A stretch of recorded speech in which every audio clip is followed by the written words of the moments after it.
culturel, festif et parental.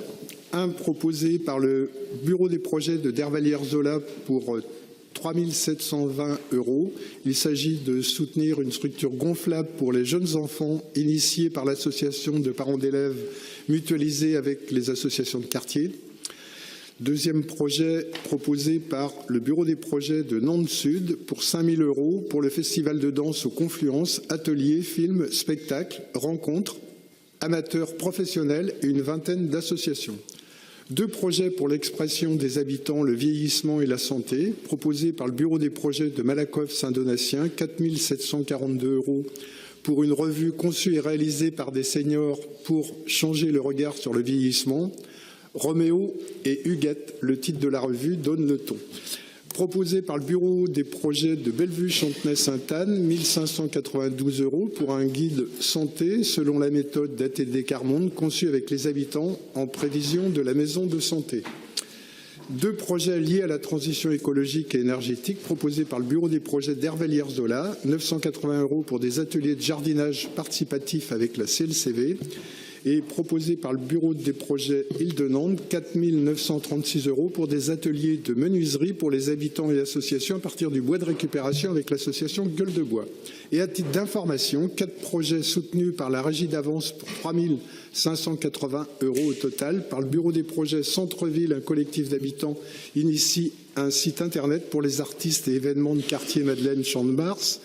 Par le bureau des projets Au Pavé Saint-Félix, une boîte à livres. Par le bureau des projets Breil-Barberie, une fête de fin d'année interassociation avec la Libre Association. Par le bureau des projets d'Hervalières-Zola, un 31 décembre solidaire pour les personnes isolées. Merci donc d'approuver cette délibération. Et je voudrais répondre à Madame Hamel qui m'a posé une question lors du dernier conseil municipal sur les projets qui étaient refusé. Et je la remercie pour cette question parce que ça nous a obligés de faire une recherche. Donc 10 projets seulement ont été refusés en 2 années, dont 5 ont été réorientés. Alors je vous donne le type de projet. 2 projets d'école mais qui n'avaient pas de lien avec l'équipe éducative ou les parents d'élèves. Un projet sur le bien-être et l'alimentation mais qui n'avait pas de lien avec le quartier, un projet d'artistes sans lien avec le quartier, un projet de printemps des voisins. On ne voulait pas créer un précédent parce qu'effectivement le bureau des projets ne serait pas là pour financer tous les printemps des voisins. 5 projets ont été réorientés, un projet de campagne de communication sur la violence qui a été réorienté vers la mission Tranquillité publique, un projet de cuisine collective réorienté sur un autre quartier mais sans vraiment de suite car pas de locaux et d'équipements adaptés au projet et ça c'est dommage, ça c'est quelque chose qu'il nous faudra travailler, un projet de fresque réorienté sur le fonds à l'émergence, un projet de voyage d'échange de jeunes réorienté vers le CLAP, un projet théâtral qui relève plus de la création partagée. Voilà, vous m'aviez également posé la question des critères.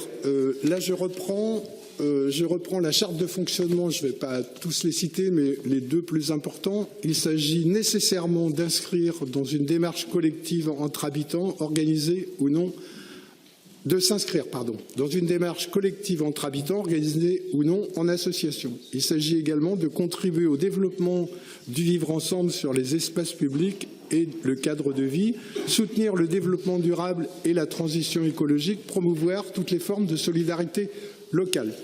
Voilà, alors on aura l'occasion de faire un bilan à l'occasion du 3e anniversaire du bureau des projets. Je peux vous dire que déjà, pour ce qui concerne la suite du grand débat sur la transition énergétique, c'est bien engagé. On avait une réunion cette semaine avec une 50aine de personnes, à la fois des porteurs de projets, des habitants volontaires dans les comités d'animation et des élus, pour essayer de faire en sorte que la transition énergétique puisse être engagée et puisse être portée par la plupart des habitants et que ce soit accessible à tout le monde.